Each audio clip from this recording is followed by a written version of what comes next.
কলমটাও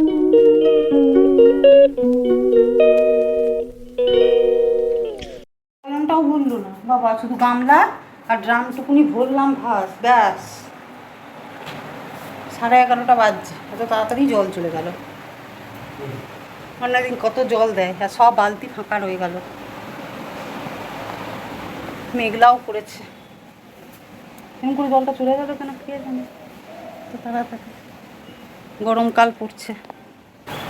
আজকে তো বেলাতে জল, কাল সকালে জল, কাল আবার সকাল সকাল জল আছে, যা হোক সব ভরে রাখতে পারবো, এটাই যা সুবিধা। গুড মর্নিং, আজকে হচ্ছে রবিবার আর বেশ বাইরে মেঘলা মেঘলা ওয়েদার, কিন্তু গরম মারাত্মক, ভ্যাপসা গরম। তো আমি আজকে বুদ্ধি করে ডিম আর আলু কড়াইয়ে সেদ্ধ করতে বসিয়ে দিয়েছি, সেদ্ধ হয়েও গেছে, আলুগুলো সেদ্ধ হয়ে গেছে। তো একটু শুধু আজকে কোনো সবজি নেইও বাড়িতে, তাই কোনো রকম কোনো সবজি আর করবও না। একটু সামনের পাতে ডাল আছে বলে একটু আলু ভেজে দেবো, গোল গোল করে একটু আলু ভেজে দেবো। সঞ্জয় তো বলে একটাই করো, কিন্তু একটাতে আজকে খাওয়া হবে না। মাছ মাংস থাকলে একটা খাওয়া হয়, ডিম তো ওই একটা দিয়ে খাওয়া হয় না। একটু ওই ডালটা যতটুকুনি আছে ডালটাও নিয়ে নেবো। আর একবেলারই রান্নাবান্না করবো, ওবেলায় ওই কালকে পেঁপের তরকারি করেছিলাম, মুগের ডাল দিয়ে বেশ অনেকটা হয়েছিল, 2টো পেঁপে সব কিছু দিয়ে করে দিয়েছিলাম। তো ওটা আজকে রাত্রেবেলায় রুটি দিয়ে হয়ে যাবে, তার দরকার নেই কিছু ব্যাপার। সন্ধে বলেছিল তরকা আনবো। আজকে আছে আমাদের সারেগামা পায়ের গ্র্যান্ড ফিনালে, তো 7:30 থেকে গ্র্যান্ড ফিনালে শুরু হবে। সেই কারণে তো বেরোবো না, একটা ইয়েই ছিল। তো তাও ভাবলাম যে সঞ্জয় আবার ভাবে বাবা টিভি দেখার জন্য ঘরে বসে আছো, কিন্তু আরেকটাও ইয়ে হয়ে গেছে, কারণ আছে না বেরোনোর। সেটা হচ্ছে ছেলের তো এক্সাম স্টার্ট হয়েছে, একটা হয়েছে, এবারে সোম মঙ্গল বুধ পরপর 3 দিন পরীক্ষা আছে। তো যেহেতু পরপর 3 দিন পরীক্ষা আছে, তা আজকে আর বেরোবো না। কালকে আছে ইংলিশ, মঙ্গলবারে ম্যাথ, আর বুধবার আছে ওই ফিজিক্যাল এডুকেশন। তো ওইটা নয় কোনো ব্যাপার না, কিন্তু ইংলিশ আর ম্যাথ, তো ওই জন্য আজকে বেরোবো না। তারপর গ্র্যান্ড ফিনালে আছে, একটু করে তো যে ফেভারিট আয়ুষ, তার গান তো নিশ্চয়ই এসে শুনবেই একবার করে। তো সেই কারণে বললাম যে না, কোনো আঁশের খাবার দাবার হবে না, কারণ এই ডাইনিং টেবিলে এসে না হলে এখানে বসে খেতে হবে টিভিটা ছেড়ে, তার থেকে ওই হাতে নিয়ে নিয়ে বসে বসে খেয়ে নেবো নিরামিষ তরকারি। তো এই তো হচ্ছে ব্যাপার। সকাল থেকে এখন বাজছে প্রায় 11:30 বেজে গেল। কলে জল ভরছিলাম, ভাবলাম জল টল ভরে কাজকর্ম সেরে একেবারে ভিডিওটা স্টার্ট করবো। মুখের সামনে সেই ধারাম করে কেউ দরজা বন্ধ করে দেয় যেমন, হ্যাঁ, সেই রকম করে জলটা চলে গেল। মানে কোনো আগে থেকে কোনো ইয়ে নেই, বুঝতে তো পারবে মানুষ যে হ্যাঁ টাইম হয়ে গেছে, জল এবার যাবে, হ্যাঁ, মানে সেই সব কিছু না, হঠাৎ করে একটা গ্যালনও ভরলো না। ঠিক আছে, কালকে সকাল সকাল জল আসবে, তখন ভরে নিতে পারবো। সকাল সকাল জল ভরতে আমার শরীরটা, একে তো হাড়ের প্রবলেম, অত সকালে শরীরটা ঠিক হাড়গুলো ছাড়ে না, পট করে উঠেই জল ভরার কাজ করলে খুব যন্ত্রণা হয়ে যায়। দেখো এখানে খাটটা তো পুরো ছড়িয়ে ছিটিয়ে রেখেছি, কেন কি আমার এই যে মা চার্জ হয়ে গেছে মনে হচ্ছে, এই যে ট্রাইপডটা হচ্ছে, এই লাইটটা চার্জ কমে গেছিলো, জ্বলছিল না, তাই আজকে লাইটটাকে চার্জ দিয়ে দিলাম। আমার যে হেয়ার রিমুভার, ফেস হেয়ার রিমুভারের যে মেশিনটা আছে, তার যে জ্যাকটা, সেটা ওটাতে নিয়েছে, ওটার আলাদা করে কোনো চার্জের ওই ইয়েটা জ্যাকটা দেয়নি। তো যাই হোক, চলো এই তো একটু কথাবার্তা বলে নিলাম আমাদের সামনে, এবার সোজা ডাইরেক্ট রান্নাবান্না করবো। ডিমের ঝোল আর ভাত তাতে করে রান্না হয়ে যাবে, স্নান সেরে পুজো টুজো করে। শ্বাসকান্ডে আমার বালিশ পাতাই আছে। হ্যাঁ ঠিক আছে, চলো পরে আবার আসছি। 2টো আলু নিয়েছি আজকে। আলুর খোসা, মানে সবজির যেহেতু কিছুই নেই, তাই সবজির খোসা টোসা তো হবেও না, সেই কারণে 2টো কলার খোসা ছিল। তো এখানে দরজার সামনে ছাগলগুলো এসেছিলো, ছাগলগুলো বাচ্চা ছাগলগুলো প্রায় আসে, কিন্তু কিছু দিই না। দিলে কি করে ওরা, ওই নোংরা করে দরজার সামনে। খেতে দেবো তো, ওই একদিন দিলে বা মানে প্রতিদিন ওরা ভাববে যে এখানে খেতে দেয়, ঠিক চলে আসে। জন্তু জানোয়ার হলে কি হবে, পশুরা বেশি বোঝে সব কিছু, তো চলে আসবে আর নোংরা করে খুব গেটের সামনেটা। এবার বাদ দরজা নোংরা হলে আমার ভালো লাগে না, সারাদিনে এমনিই কত বালতি যে জল ঢালছি তার নাই ঠিক। তো আজকে তবুও ভাবলাম যে ঠিক আছে, কলার খোসাগুলো যখন আছে, কালকে তো চাচি এমনি খোসা পাবে না, তো আর কি দরকার দুটো কলার খোসাকে রেখে। তো সেই জন্য ডিম আলু তো একসঙ্গে দিয়ে দিয়েছি, তো ওই ডিমের খোসা মানে আলুর খোসাটা ছাড়িয়ে দিইনি, খোসা সমেতই দিয়েছি। যেহেতু আজকে আর রান্নাবান্নার ঝামেলা নেই, সবই আঁশের রান্না হবে, সেজন্য আর ওই আলাদা করে নিরামিষ আগে এসবে ঝামেলা নেই। তাই জন্য ডিম আলুটা ওই ঠিক করে সেদ্ধ করে রেখে দিলাম, তাড়াতাড়ি করে এবার ছাড়াবো আর করে নিতে পারবো। ভাপার সব আলুগুলোকে আগে গোল গোল করে কাটবো, কেটে আলুটা ভেজে নেবো, ডালটা গরম করে নেবো, তারপরে ডিমের ঝোলটা বসিয়ে দেবো।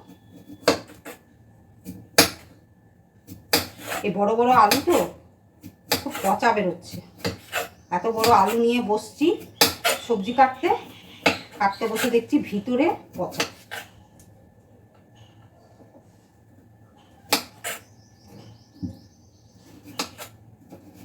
সঞ্জয় বললো পাঁপড় ভেজে দিতে পারতে, পাঁপড় নেই, মানে কম আছে। ওই ডালিয়া টালিয়া করলে পাঁপড়টা তখন কাজে লাগে। আমার না চাকুতে খুব একটা আমি সবজি কাটতে মানে অভ্যস্ত নয়। সঞ্জয় আবার চাকু দিয়ে বেশি ভালো কাটে, আর আমার হচ্ছে এটা মোটা হয়ে গেল, এটা পাতলা করাও যাবে না, একদিকে পাতলা একদিকে মোটা, আঁচ কমিয়ে ভাজতে হবে। আমার আবার হচ্ছে ওই বটিতেই ভালো, বেশ ভালো করে সবজি কাটতে পারি।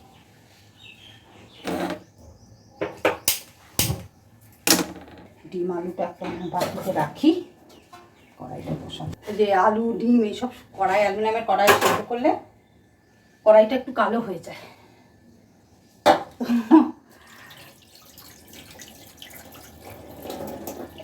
শ্বশুরবাড়িতে প্রথম প্রথম আসার পর মানে শাশুড়িরা এমন ভাবে নিজেকে যে তারা সব জেনেই এসেছে শ্বশুরবাড়িতে, এই নড়িস না, আর আমরা কিছুই না জেনে চলে এসেছি। আমার ছেলের জল গরম করতাম, তখন তো এই কোম্পানি কলের না, কোম্পানি কলেরই জল আনতো, তো সেটাকেও আমি এক হাঁড়ি ফুটিয়ে, ছেলের মোটামুটি 2-3 দিন চলে যেত, তো ওই হাঁড়িটাতেই ভাত হতো। তা আমি জলটা ফুটিয়ে রেখে দিতাম। এবার স্বাভাবিক জল ফুটতে ফুটতে না, জলের একটা তো আয়রন আছে, সেটাতে জলটা ওই হাঁড়িটা কালো হয়ে গিয়েছিল। আমার শাশুড়ি যা মুখটা করেছিল, হাঁড়িটা কালো হয়ে গেছে। ইস, এত শখের জিনিস তো, নিজে পয়সা দিয়ে কিনেছে, সেই জিনিসটা দিয়ে তখন কি করব। এবার আমি মুখের সামনে একটা হাঁড়ি কিনে নিয়ে চলে এলেও তো আমার শাশুড়ির মুখ হাঁড়ি হয়ে যাবে। তো মাকে গিয়ে বললাম, মা একটা আমাকে ছোট্ট হাঁড়ি দিয়েছিল, প্রতিদিন জল ফুটাতে হতো ওটাতে, ওই 1.5 দিন মতন চলতো, ওই যেটাতে এখন ভাত করি, মা দিয়েছিল। তো তখন আর শাশুড়িকে বললাম, না বাবা তোমার হাঁড়িটা কালো হয়ে যাচ্ছে, সত্যিই তো কালো হয়ে যাচ্ছে, এত ভালো একটা জিনিস নষ্ট হয়ে যাচ্ছে, তাই বরঞ্চ এটাতেই করি। এবার যা মনে করবে, আমার তো কিছু করার নেই। যদি এটা মনে করে যে মা হাঁড়ি দিয়ে দিয়েছে, সেই হাঁড়ি এনে আমাকে দেখাচ্ছে, কিছু করার নেই, কারণ আমি তো তোমার বলার পরেই কাজটা করেছি, তার আগে তো করিনি।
তো বেশ কিছুটা কাজ গুছিয়ে এসেছি। দেখো এটা আমি এখন ছেলেকে দেব, ওই জন্য একটা এক্সট্রা ডিম সেদ্ধ দিয়েছিলাম।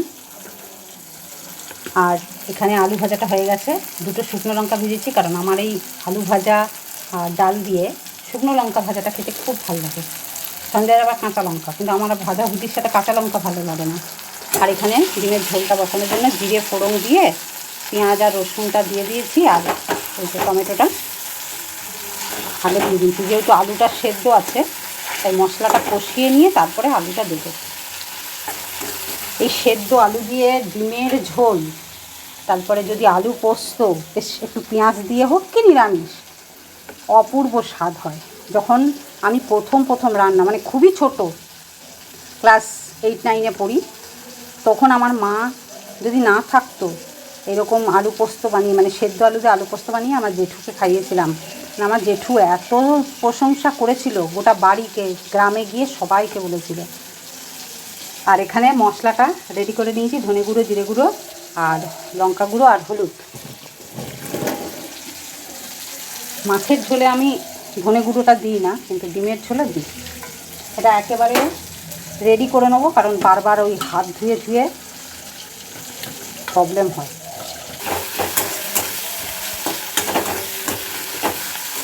আলু ভাজার তেলটা এতটাই ছিল যে ডিমের ঝোলটা বসাতে হলো, ডালটা গরম করতে পারলাম না।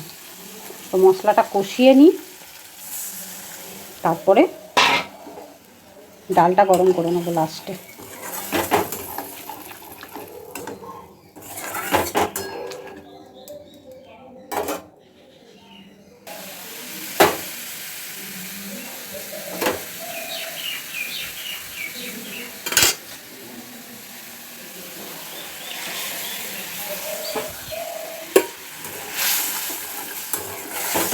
নুনটা দেবো, নুন দেওয়া হয়নি।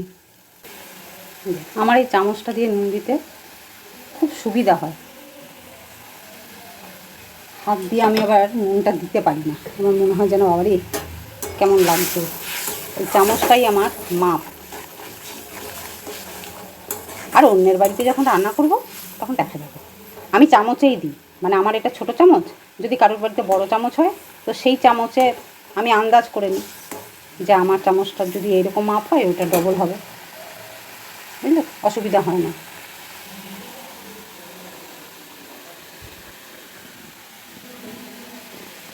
ছেলেটাকে ডিমটা দিয়ে আসি, সেই সকালে মিল্কশেক খেয়েছে তো, একটু নুন আর গোলমরিচ দিয়ে একটু কেটে দিই মাঝখান থেকে। ডিমটা তুলে রেখেছি, তেলটা লেগে গেছে, এইটা নিয়েই বলবে এখানে হলুদ কেন।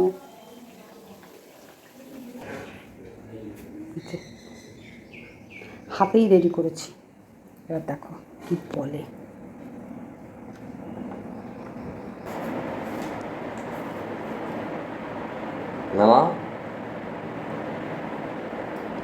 দাঁড়া, হ্যাঁ,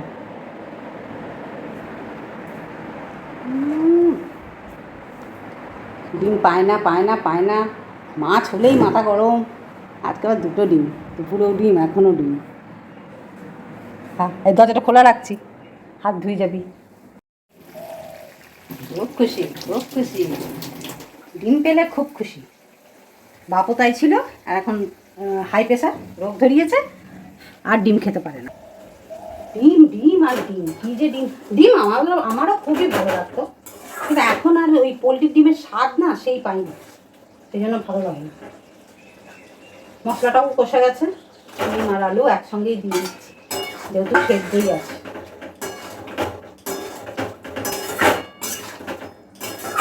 একটা তরকারি তাই একটু বড় বড় পিস করে 4 পিস করে আলু দিয়েছি, বেশি বেশি করে। কোনদিন ভাঙবে কলটাকে, বারণ করে হাত দিয়ে ফল।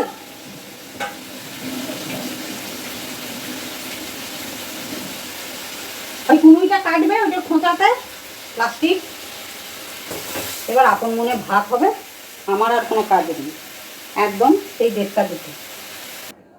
আর ডালটা গরম করতে হবে, এই কাজটা শুধু রয়ে গেল।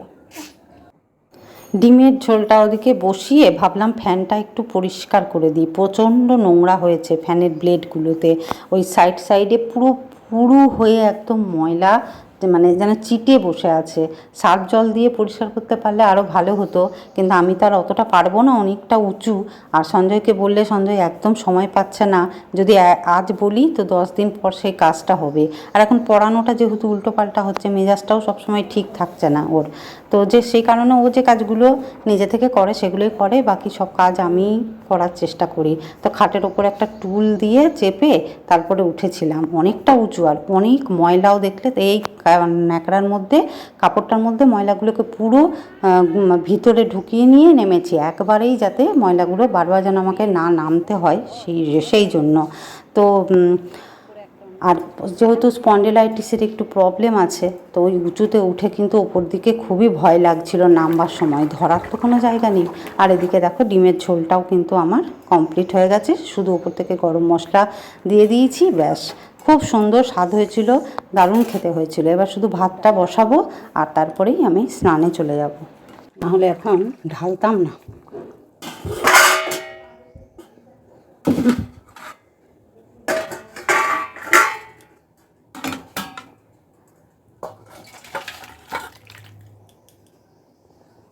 এই হচ্ছে ডিমের ঝোল।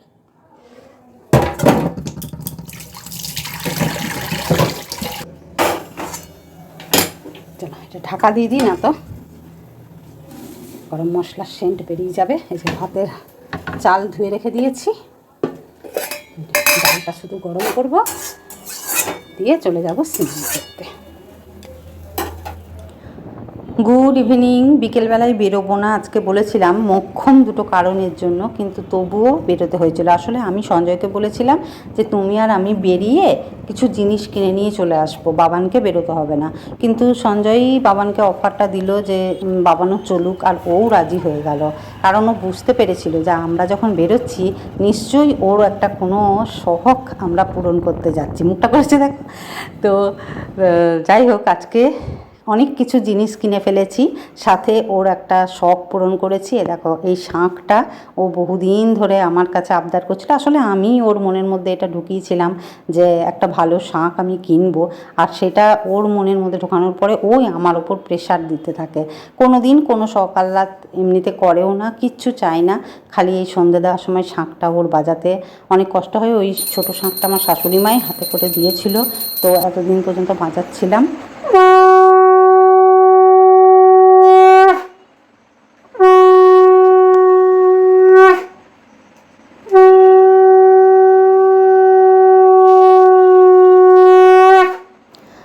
তো একটু দেখে শুনে নিলাম আর কি, কেউ 2000, কেউ 2200, কেউ 1500 এরকম দাম বলছিল। তো অনেকগুলো দোকান ঘুরে ঘুরে এটা 1000 টাকার মধ্যে শাঁখটা পেয়েছি। কেমন হয়েছে তোমরা জানিও। জীবনে প্রথমবার আমি শাঁখ কিনলাম। আর তার সাথে দেখো সারেগামাপা আজকে গ্র্যান্ড ফিনালে শুরু হয়ে গেছে, তাই গরম গরম সিঙ্গারা আর চা দিয়ে সন্ধেটা কাটালাম। আর আজকে বেশ কিছু জিনিস কেনা হয়ে গেছে। বেরিয়েছিলাম বাবানের দুটো ঘরে পরার প্যান্ট কিনবো বলে, তো ওর ঘরে পরা প্যান্টের সাথে আমারও 2-3টে নাইটি কেনা হয়ে গেছে। সঞ্জয় বলছিল যে প্রচণ্ড গরম পড়েছে, আর তুমি যে নাইটিগুলো পরো সেগুলো খুব মোটা মোটা, তো সেই কারণে ও আমাকে একটা স্লিপলেস হালকা পাতলা একটা নাইটি কিনে দিতে চেয়েছিল। তার সাথে এই দুটো নাইটিও পছন্দ হয়ে গেছে। এইটা দেখো একটু সামনে বোতাম আছে, এত পছন্দ হলো, নাইটিগুলো নিয়ে নিয়েছি। আর খুব কমে পেয়েছি, একটা চেনা জানা দোকান গিয়েছিলাম আর কি, কোনো দিনও সেই দোকান থেকে মার্কেটিং করিনি এর আগে, প্রথমবার গেলাম। তো এই তিনটে, এইটা হচ্ছে স্লিপলেস। তো যাই হোক, এখন হাত আছে, এখন গরমে ওই রাত্রেবেলায় পরে নেবো, তোমরা দেখতে পাবে না। হ্যাঁ, একদম রাত্রেবেলায় পরবো আর সকালবেলায় চেঞ্জ করে দেবো। তো হাত লাগানো, হাত আছে আলাদা কাপড়, তো যখন গরমটা কমে যাবে তখন হাতগুলো সেলাই করে লাগিয়ে নেবো। তো এই তো আজকে বাজার। তার সাথে দুটো বর্ষার জুতো কেনা হয়েছে, ছেলের আর সঞ্জয়ের। আমারও কিনছিলাম, কিন্তু আমারটা পছন্দ হলো না। তো আরও কদিন পর বর্ষার জুতো যখন আসবে তখন আমারটা কিনবো। এখন আমার আছে, আর ওদের ছিল না বলে ওদেরটা কেনা হলো, সেটাও তোমাদেরকে দেখাবো। আর এটা সঞ্জয়ের জন্য একটা একদম হালকা পাতলা জামা, একদম পরতে পারছে না গরমে, সেই কারণে এই জামাটাও কিনলো। তার ব্যাস আজকে তো এই মার্কেটিং করেছি। কেমন হয়েছে জিনিসগুলো অবশ্যই তোমরা জানাবে। ভিডিওটা ভালো লাগলে একটা লাইক করে দিও। আজকের মতন ভিডিও এখানেই শেষ করছি। আশা করছি ভিডিওটা তোমাদের ভালো লাগবে। তোমাদের সঙ্গে দেখা হচ্ছে আর একটা নতুন ভিডিওর সাথে। ততক্ষণ অবধি তোমরা সবাই খুব ভালো থাকো, সুস্থ থাকো, আনন্দে থাকো। সোনালির সাথে থাকো, সোনালির পাশে থাকো, সোনালির ভিডিও দেখতে থাকো। যারা নতুন চাইলে আমার চ্যানেলটা সাবস্ক্রাইব করে আমার পাশে থাকতে পারো। টাটা, তোমাদের সঙ্গে আবার দেখা হচ্ছে খুব তাড়াতাড়ি।